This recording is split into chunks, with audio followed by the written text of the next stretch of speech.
The succession contest is the oldest known event in the Hunter x Hunter timeline. It is a once-in-a-generation instance commenced by the first king of what would become known as the Karkin Empire. In ancient times, Karkin was a micronation located smack bang in the middle of extremely contested territories, each ruled over by their own respective warlord. And in order to prevent Karkin from being swallowed up, the first king came up with a rather cunning plan. As it turns out, our king was a Nen user, a conjurer to be precise, and he conjured the Seed Urn into existence, a device that was then used to have his children fight to the death until only one remained, with the sacrificial energy of each dead royal being absorbed by the Seed Urn and being used to make the ultimate survivor more powerful. This survivor also went on to inherit the position of king, and over many generations, Karkin would conquer and unite the warring territories in order to become one of the single largest and most wealthy nations today. But despite the prosperity of the empire, Karkin and its rulers only grew more and more hungry for delicious powers and dominances. And so the succession contest ritual never ceased, which is where we now find ourselves in Hunter x Hunter, trapped in the midst of a battle royale between 14 princes, which is escalating to the point where it's threatening the lives of every single person currently heading to the Dark Continent. And what we're facing right now isn't just the power of the modern Karkin Empire, because the succession contest is essentially a cumulative Nen ability. It is the combined history and sacrifice of every member of Karkin royalty, as well as the deeply rooted cultural drive to make Karkin greater and greater. As soon as a royal prince is born, their mother is made aware of the succession contest, and it is the role of the queen to prepare her child, or even children plural, to be the sole survivor as explained by 8th Queen Oito. The wife's role is to raise the king's child with the unwavering belief that they will one day be king. That's what a king's child is. They think it a matter of course that there will be an opportunity to be king and that the throne will be theirs, and that such an opportunity should never be renounced. The king instilled in them that anyone raised to believe otherwise would not be his child. It's not hard to imagine the fate of deserters, implying that they would be killed, or even worse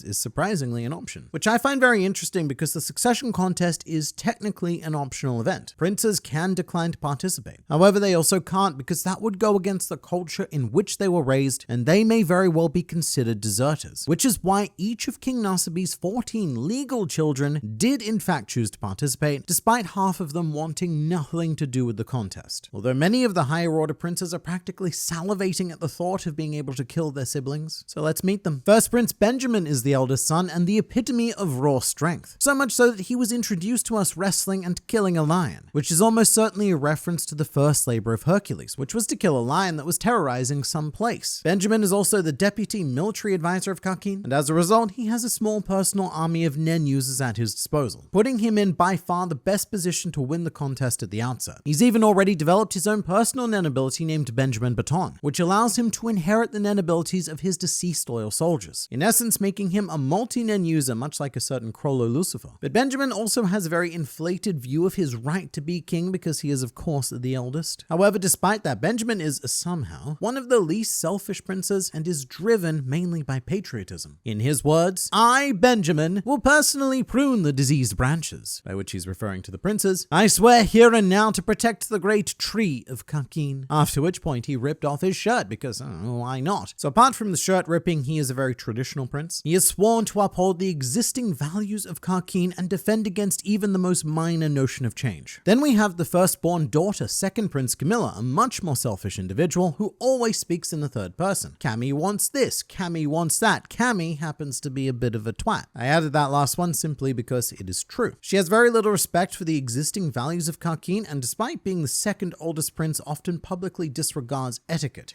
Gasp. However, Camilla also already knows Nen and has a personal Hatsu called Cat's Name, which immediately kills anyone who kills Camilla and then funnels their life back into Camilla, thus resurrecting her. In terms of her extended forces, Camilla took the reverse approach to Benjamin, who quite rudely commandeered the entire royal army before anyone else got there, but instead Camilla essentially built an army out of poor people. This class is known as the Karkin Have-Nots, and Camilla gave the outcast citizens of the empire an opportunity to elevate their status somewhat in exchange for all of them becoming Nen curse wielders, ready to throw away their lives in exchange for killing a particular target. So Camilla currently has one of her have-nots assigned to every other prince, meaning that when the conditions of the have-nots are fulfilled, each and every other prince could die overnight. And in order to preserve their own lives, each prince will need to eliminate their respective curse bearer. However, none of the other princes are aware of this as of yet. At this point, I should note that prince is a gender-neutral term because gender has no relevance in Karkin society, which might sound sound a bit weird because King Narsibi has 8 wives with 14 legitimate children and lots more illegitimate ones. However, if the king was female, then this would just be reversed. And our new, more buxom king would likely have just as many husbands. And what we'd have is a bit of a One Piece Big Mom situation happening. Moving to third Prince Zhang Lei, he is a stoic and quiet figure, easily the best diplomat of his siblings, and he has been described as preferring to avoid bloodshed but would not hesitate to enact it. He is both kind and cruel, equally as capable of acting on both sides of the coin. Meanwhile, fourth Prince Rydnik is the man likely being set up as the primary antagonist of the arc, a sinister Nen genius who has mastered the basic principles in less than a week and unconsciously conjured both a personal Nen beast and a Nen ability. Rydnik is also a bit of a snob, to say the least. If you don't have a high academic mastery of geography, politics, and art, then he doesn't consider you human. You're just a pig to him. With Rydnik's core belief being not realizing one's own ignorance is the greatest sin of all. To fifth Prince Tebepa now, she is a dedicated scientist and holds a particular hatred for Princes 1 through 3. Tebepa sees them as repulsive, arrogant, greedy, and indulgent, coming to the conclusion that they should be purged for the good of the nation. And Tebepa's in a very interesting spot, having now formed an alliance with both Rydnik and Kurapika, aka an alliance with our antagonist and our protagonist. Her older sister, sixth Prince Tyson, is a religious cult leader who has built herself a reverse harem of very handsome men and plans to prevail with the philosophy that love will always triumph. And this may be a result of Tyson's guardian spirit beast ability, but even Izunavi has recently become convinced that Tyson becoming king could be the best possible outcome. And there's also some existing confusion over Tyson's gender, because the official translation has referred to Tyson as him, which was before Tyson was introduced. And once Tyson was introduced, the Viz translation just never corrected it for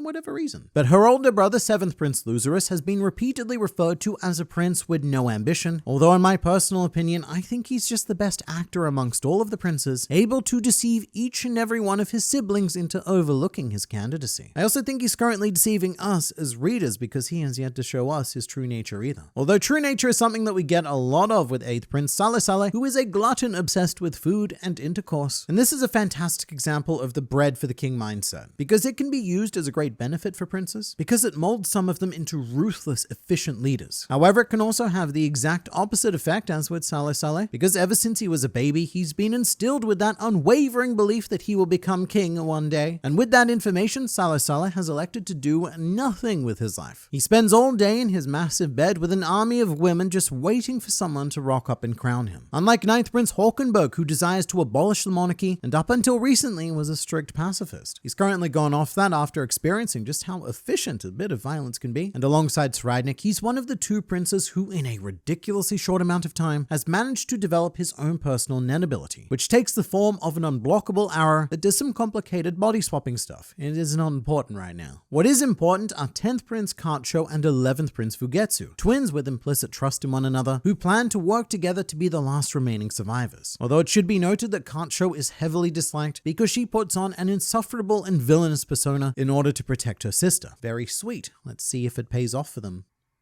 Then there's 12th Prince Momose, she's a child. Then we have 13th Prince Mariam, and he's an even smaller child. Then finally 14th Prince Wobel, who doesn't even qualify as child status yet, still very much occupying the realm of baby. Those are our contestants, so with that, let the contest begin. After agreeing to the official terms of the succession contest, to officially submit yourself as a candidate, a prince must offer a drop of blood into the seed urn. And from here, things they get a bit weird. Because what you do, right, is you stick your hand into the pot, and then a magic Nen fairy appears and feeds you an egg. Although the princes are unaware of this, even if they know Nen, they cannot see it. It appears to be a condition of the seed urn ability that anything conjured for the succession contest is invisible to those competing. But after being fed this egg, it will then manifest into a Nen beast known as a guardian spirit beast to assist their respective prince in the succession contest. And the venue for this event is the Black Whale 1, a ship built for the purpose of the Dark Continent expedition, and we'll talk about why this venue was chosen in a bit, because there is a deeply disturbing answer to that question. However, for now, only tiers 1 and 2 of the Black Whale have been designated as, quote, hunting grounds. Tier 1 is where all of the princes are housed, as well as some of the V5 politicians and an assortment of other dignitaries, whilst tier 2 is for celebrities and other generally money-having people. And the contest officially began when the Black Whale departed and finished sounding its whale horn. And very importantly, as is consistent with Kakian values, if any attempt is made to leave the battlefield, the punishment is immediate death, meaning that each prince must remain within tiers 1 and 2 of the Black Whale, even in the worst case scenario where, say, the ship is sinking and they need to escape. But there's a lot more to this contest than just the princes, and I mean a lot more. One important stipulation is that the succession contest has to abide by the law. You can't just walk up to another prince and kill them, because that is murder and you would be arrested and charged accordingly. And the same goes for more indirect measures, like saying ordering one of your people to assassinate a prince. That is also against the law. And if that person is caught, then you would be charged for giving them that order. So each prince needs to meet their demise in a manner worthy of a mystery novel, where no suspect can be identified. All of which is designed to reflect the challenges that the eventual king will face in the day-to-day activities of ruling the nations and engaging in all sorts of foreign affairs. It's not good enough to simply be the strongest or the smartest or the most charming. The correct king needs to have the perfect mix. As King Nasibi says, beasts with only fangs and claws will go extinct before long. Which is why the bulk of this contest is actually conducted by royal staff and bodyguards. It's very much a war by proxy. And in this area, the succession contest is decidedly skewed in favor of the older princes. To explain the bodyguard structure, the lower ranking princes have a series of guards assigned by the royal household depending on their ranking. And the lower ranking a prince is, the more restricted they are in their ability to choose royal household guards for themselves. For example, as the lowest ranking prince, 14th Prince Wobble doesn't get to select any royal household guards at all, and had 7 agents assigned to her, all of which were chosen by the opposing 7 queens, essentially making all of Wobble's guards a series of spies and assassins, practically guaranteeing her death, which is why many of the lower-ranking prisons posted job openings and hired hunters to be their bodyguards. Meanwhile, one step above Wobble is Mariam, and thanks to his ranking, he actually gets to choose a mighty 1 of the royal household guards for himself, with 6 guards being assigned. Then 12th Prince Momozet gets to choose 12 for herself, with 5 being assigned. Fugetsu chooses 3 for herself, with 4 being assigned, and so on and so forth. Essentially, only princes 6 and above get to choose their entire staff. And matters get even more complicated because certain princes have special powers, like First Prince Benjamin, who, as stated earlier, is the deputy military advisor of Kakin, and as such, he has the power to assign his own military royal guards, which he has done to many of the lower princes. Although certain princes have the power to refuse this, because the Kakin hierarchy is also heavily based on the queen ranking. So for example, 4th Prince Saraidnik is the brother of 1st Prince Benjamin, and they are both the sons of 1st Queen Unma, meaning that Saraidnik can refuse Benjamin's orders because they are equal in terms of their mother's queen status. Whereas Camilla and Zhang Lei, who hold higher prince rankings than Saraidnik, cannot refuse because their mothers hold lower queen rankings than him, which then results in some really stupid stuff, like Kurapika and 8th Queen Oito legally needing to allow Benjamin soldier Vincent into their quarters despite the fact that they knew he was there to assassinate them. But if they didn't let Vincent in, then that is a crime. They would have been arrested and imprisoned on the spot. And not only that, but if they moved to strike Vincent first, who again they knew was there to kill them, then again they are the ones who get arrested. I'm not gonna lie, trying to keep track of both the prince and queen rankings as well as who each bodyguard is affiliated with and who they outrank, it is an absolute nightmare. It's one of the reasons that the Succession War arc is so dense, and it's the sort of thing that people have constructed complex charts to have on hand as quick references whenever confusion arises. But again, it is mostly the bodyguards who do the actual fighting in this contest. However, the overall win condition for the succession contest is not as simple as it may seem, and it's been left quite open-ended by King Nasibi. The official win condition is, quote, the sole survivor is the heir to the throne. And apparently that's not as simple as it seems. Both Princes Camilla and Zhang Lei have argued that the term survivor can be defined and interpreted in many different ways, with Camilla requesting that the contest be redefined as an event where only biological deaths are accepted as dropouts, implying that there are mechanisms to end one's participation in the contest without dying. And to this, King Nasibi cryptically replied, the sole survivor is the official heir to the throne. How you interpret that is part of the contest. So the way that higher order princes have interpreted that is a fight battle to the death. However, many of the lower order princes have a very different reading, and are actively supporting 9th Prince Hawkenberg as they believe his desire to overthrow the established system opens up a path for both his victory and their safety. But thus far, we are currently 10 days deep into the contest, and we've already suffered a lot of notable casualties. The first to be eliminated was 12th Prince Momose, who unknowingly exerted her very limited aura through her guardian spirit beast, leaving her exhausted and in need of a nice long nap, at which point a bodyguard affiliated with another queen snuck in to strangle her to death. So more accurately, the bodyguard conjured and used an end double to strangle her, which meant that there was no evidence of him or anyone else entering the room. 8th Prince Saleh Saleh was next to meet his demise after Rihan's predator deep-throated his guardian spirit beast, leaving Saleh Saleh defenseless, and eventually he was poisoned by the nanobility of another member of Prince Benjamin's guards. And 10th Prince Kacho also left this world after attempting to escape from the Black Whale 1 with her twin sister Fugetsu. Fugetsu managed to make make it back onto the ship. However, Kacho was killed as punishment for breaking the succession contest rules. However, her situation is complicated because people think she's dead. However, her guardian spirit beast then activated and took on Kacho's form. The spirit beast then interacted with select people, and now certain people think that Kacho's alive because the beast is pretending to be her. And in a weird way, no one's correct. Kacho is both alive and dead. Schrodinger's Kacho, if you will. And as for who's going to die next, it's actually looking very possible that it could be 11th Prince Fugetsu, who, as of chapter 400, has been spotted with an escort of malicious Nen spirits and has become mentally unstable due to not having the aura experience to combat them. We don't know exactly what's happening here yet, but this could be the curse of Camilla's have-nots taking effect, slowly eating away at Fugetsu's aura and mind until a state of death is achieved. But it could also be a consequence of trying to leave the battlefield alongside Kacho, just with Fugetsu's punishment being a more drawn-out affair. But whatever's happening here, I fear for her survival. I don't think it's very likely, but I also fear for everyone else, because this contest is not what it seems. There's an extra sinister layer to the succession contest that is currently unknown to anyone except for Prince Nasubi, and this is the primary reason why he wished to embark on the Dark Continent voyage. Because think about this, the succession contest is designed to pick the next king, meaning that by the time they reach the theoretical Dark Continent, Nasubi himself will have either stepped down or will be dead, and I dare say his plan is for the latter. When the contest initially commenced, Nasubi had an internal monologue where he declared that the 200,000 lives aboard the Black Whale 1 were sacrifices for the winner to use as they see fit to carve out their own future. And as of right now, the only one who seems to have caught on to this is the crime hunter Misaistom, who suspects that the rapidly escalating tension on every tier of the Black Whale is all part of a grander plan to sink and destroy the vessel along with its 200,000 passengers as a sacrifice to complete an occult Nen ritual. However, knowing about it and being able to stop it, those are two different things. And Misaistom is desperately trying to turn back the doomsday clock as we speak. However, he's currently being hampered heavily by bureaucracy and Kakin etiquette, almost as if a lot of it was designed intentionally to block any sudden action against the ritual, with Misaistom now commenting that the fuse to destruction is even shorter than we can imagine. And within the Black Whale 1, we've also seen a secret burial chamber housing 14 coffins, each of which are connected by a colossal use of what appears to be Nen inscription, which are patterns designed to boost and channel aura, which you may recognize from the starting room of Greed Island, which was also littered with inscription in order to facilitate the game. And in this room, King Nasubi has been observed saying that his fallen children will become the foundation for the Tree of Kakin and shine even brighter in death than in life. But the real curious part of this is the existence of 14 coffins, because that's one for each prince. But if there's supposed to be a sole survivor, then surely we only need 13 coffins, which has led to speculation that King Nasubi himself will be the one filling that final coffin, or that all of this is a clever ruse and Nasubi plans on killing all of his children to perform a ritual of untold proportions and catapulting his own personal power into the realm of the gods. It's all a bit up in the air right now, and a lot of the answer to this lies in the mystery of the guardian spirit beasts themselves.